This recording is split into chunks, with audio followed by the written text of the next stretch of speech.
आप यहाँ पर जो भी इनवॉइस डिटेल्स एंटर करेंगे वो ऑटोमेटिकली कस्टमर वाइज अलग अलग शीट पर सेव होती जाएगी। जो भी हमारे पास कस्टमर्स हैं उन सभी के लिए यहाँ पर अलग अलग वर्कशीट्स दी गई हैं। किसी एक कस्टमर के लिए यहाँ पर एंट्री करेंगे। इजी स्टोर के लिए हम एंट्री करते हैं, कस्टमर नेम एंटर करेंगे।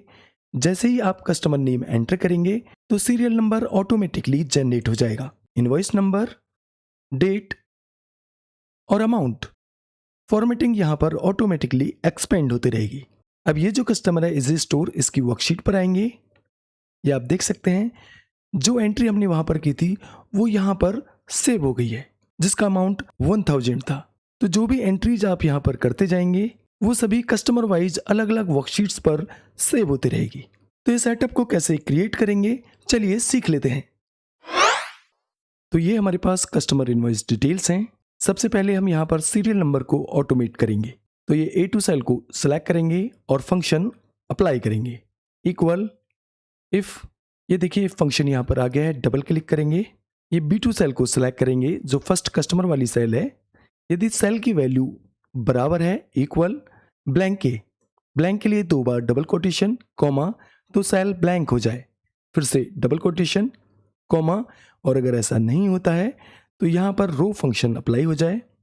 रो फंक्शन आ गया है, ब्रैकेट क्लोज करेंगे रो फंक्शन के लिए, जो सेम रो का नंबर रिटर्न करेगा। इसको माइनस करेंगे, फिर से रो फंक्शन, ये देखिए रो फंक्शन यहाँ पर आ गया है। और ये सीरियल नंबर वाली सेल को सेलेक्ट करेंगे, F4 प्रेस करके फुल्ली फिक्स्ड करेंगे रेंज को, ब्रैकेट क्लोज करेंगे और इफ फंक्शन के लिए भी ब्रैकेट क्लोज करेंगे और एंटर। तो यहाँ पर फर्स्ट सीरियल नंबर रिफ्लेक्ट हो गया है। सेल को सेलेक्ट करेंगे और नीचे तक ड्रैग कर लेंगे तो सभी सेल्स में सीरियल नंबर्स अप्लाई हो जाएंगे। सेकेंड स्टेप में हमें यहाँ डेटा रेंज को टेबल फॉर्मेट में कन्वर्ट करना होगा। तो किसी भी सिंगल सेल को सेलेक्ट करेंगे, इंसर्ट, और यहाँ टेबल वाले ऑप्शन पर क्लिक करेंगे। माई टेबल हैज हेडर्स के सामने बने चेकबॉक्स को चेक ही रहने देंगे और ओके। यहाँ इस ड्रॉप डाउन पर क्लिक करेंगे और यहाँ से टेबल डिजाइन को क्लियर करेंगे। फिल्टर बटन को भी अनचेक करेंगे तो यहाँ से फिल्टर आइकन्स भी रिमूव हो जाएंगे। अब यहाँ पर अमाउंट्स को हम करेंसी फॉर्मेट में कर लेंगे। तो कॉलम को सिलेक्ट करेंगे, कीबोर्ड से Ctrl+1 प्रेस करेंगे, करेंसी, और ये करेंसी सिंबल यहाँ पर सिलेक्ट करेंगे और यहाँ से ओके करेंगे। अब यहाँ पर हमें फॉर्मेट को ऑटोमेट करना है। इसके लिए इन रेंज को सिलेक्ट करेंगे हेडर्स को छोड़कर और होम टैब के अंतर्गत कंडीशनल फॉर्मेटिंग पर क्लिक करेंगे, न्यू रूल, और यहाँ पर ये ऑप्शन है format only cells that contain, इस पर क्लिक करेंगे और ये ड्रॉप डाउन में हम सेलेक्ट करेंगे नो ब्लैंक्स, यानी जो सेल ब्लैंक नहीं है उनमें फॉर्मेटिंग कुछ इस तरह की हो जाए। या फिल पर क्लिक करेंगे और यहाँ से कलर चूज करेंगे, बॉर्डर अप्लाई करेंगे, बॉर्डर कलर यहाँ से चूज करेंगे, ये आउटलाइन को सेलेक्ट करेंगे और ओके, यहाँ से भी ओके। तो फॉर्मेटिंग यहाँ पर कुछ इस तरह की हो जाएगी। अब फॉर्मेटिंग आपको बार बार नीचे एक्सपेंड करने की आवश्यकता नहीं होगी। जैसे ही डेटा यहाँ पर एंटर किया जाएगा फॉर्मेटिंग ऑटोमेटिकली एक्सपेंड हो जाएगी। इस शीट को रीनेम करेंगे और नेम दे देंगे मास्टर शीट। अब एक और वर्कशीट यहाँ पर इंसर्ट करेंगे, इसको रीनेम करेंगे और जो हमारा फर्स्ट कस्टमर है उसका नेम यहाँ पर दे देंगे। फर्स्ट कस्टमर है हमारा सुपर सेल्स। यहाँ A1 सेल में भी हम कस्टमर नेम टाइप कर देंगे, जो हमारा फर्स्ट कस्टमर है सुपर सेल्स। फॉन्ट चेंज कर लेंगे जो भी हमें रखना है, बोल्ड और अंडरलाइन। अब मास्टर शीट पर आएंगे और यहाँ पर कस्टमर से लेकर अमाउंट तक हेडर्स को सिलेक्ट करेंगे, Ctrl+C द्वारा कॉपी करेंगे और सुपर सेल्स वाली वर्कशीट पर आएंगे और यहाँ पर हेडर्स को पेस्ट करेंगे। तो Ctrl+Alt+V प्रेस करेंगे पेस्ट स्पेशल के लिए। कॉलम विड्थ क्योंकि हमें सेम रखना है तो उसको सिलेक्ट करेंगे, ओके। वापस से Ctrl+Alt+V, फॉर्मेट्स, ओके, Ctrl+Alt+V और वैल्यूज। अब इन तीनों कॉलम्स को सिलेक्ट करेंगे और कॉलम विड्थ इक्वल करेंगे, मिडिल में अलाइन करेंगे। कॉलम सी को डेट फॉर्मेट में करेंगे, यहाँ से इसको करेंगे शॉर्ट डेट पर। अमाउंट वाले कॉलम को करेंसी फॉर्मेट में करेंगे, तो यहाँ पर क्लिक करेंगे करेंसी और यहाँ सिंबल को हम करेंगे रुपीज सिंबल पर और ओके।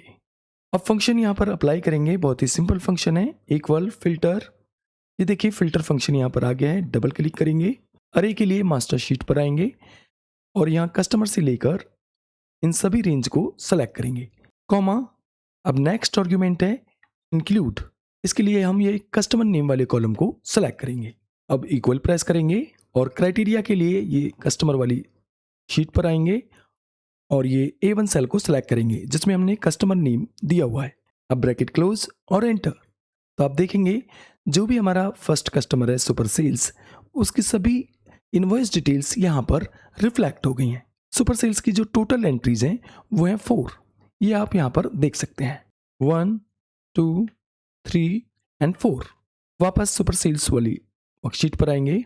अब देखिए अन्य कस्टमर्स की वर्कशीट क्रिएट करने के लिए आपको इतना समय नहीं लगेगा। बस सिंपली यहाँ से राइट क्लिक करेंगे, मूव और कॉपी, मूव टू एंड और क्रिएट अ कॉपी। ओके। अब जो सेकंड कस्टमर है हमारा वो है इजी स्टोर, तो इसको रीनेम करेंगे इजी स्टोर और यहाँ पर जो कस्टमर नेम है इसको चेंज कर देंगे, टाइप कर देंगे इजी स्टोर और एंटर करेंगे। ये देखिए जैसे ही हमने यहाँ पर एंटर किया तो जो हमारा दूसरा कस्टमर है इजी स्टोर, उसकी सभी इनवॉइस डिटेल्स यहाँ पर रिफ्लेक्ट हो गई हैं। सेम इसी तरह से हम थर्ड कस्टमर के लिए मूव और कॉपी करेंगे, move to end, create a copy. Okay, rename करेंगे इसको। थर्ड कस्टमर है A to Z ग्रोसरी और यहाँ पर A1 सेल में टाइप कर देंगे A to Z grocery, enter. ये आप देख सकते हैं एंटर करते ही A to Z ग्रोसरी की जो भी इनवॉइस डिटेल्स हैं वो यहाँ पर रिफ्लेक्ट हो गई हैं। सेम इसी तरह से हमारे पास लास्ट कस्टमर है आराध्या रिटेल, तो राइट क्लिक, मूव और कॉपी, मूव टू एंड और create a copy.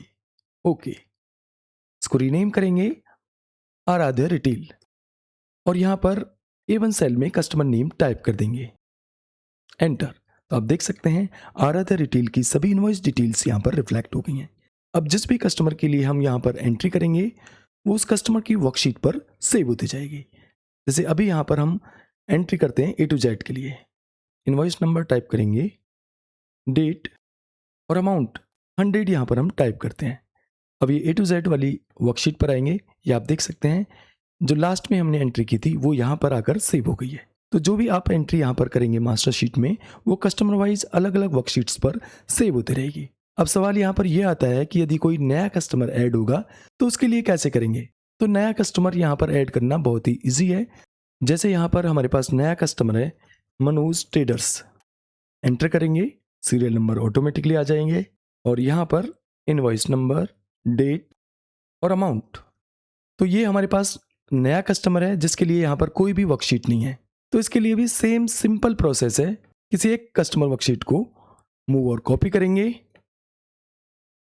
Move to end, create a copy और ओके। तो यहाँ पर एक और वर्कशीट क्रिएट हो गई है, इसको रीनेम करेंगे जो भी हमारा न्यू कस्टमर है मनोज ट्रेडर्स और बस यहाँ सिंपली A1 सेल में कस्टमर नेम टाइप कर देना है, जो भी कस्टमर नेम है और एंटर करेंगे। ये आप देख सकते हैं मनोज ट्रेडर्स के लिए जो एंट्री हमने वहाँ पर की थी वो यहाँ पर आकर सेव हो गई है। अब आगे जो भी एंट्रीज आप यहाँ पर करेंगे इस कस्टमर के लिए वो सिंपली इस वर्कशीट पर आकर सेव होती रहेगी। एक और एंट्री हमने यहाँ पर इस कस्टमर के लिए की, मनोज ट्रेडर्स वाली वर्कशीट पर आएंगे। ये आप देख सकते हैं जो सेकंड एंट्री हमने वहाँ पर की थी वो यहाँ पर आकर सेव हो गई है। तो इस तरह से बड़ी आसानी से आप इस ऑटोमेटिक सेटअप को क्रिएट कर सकते हैं। अभी के लिए बस इतना ही। नमस्कार।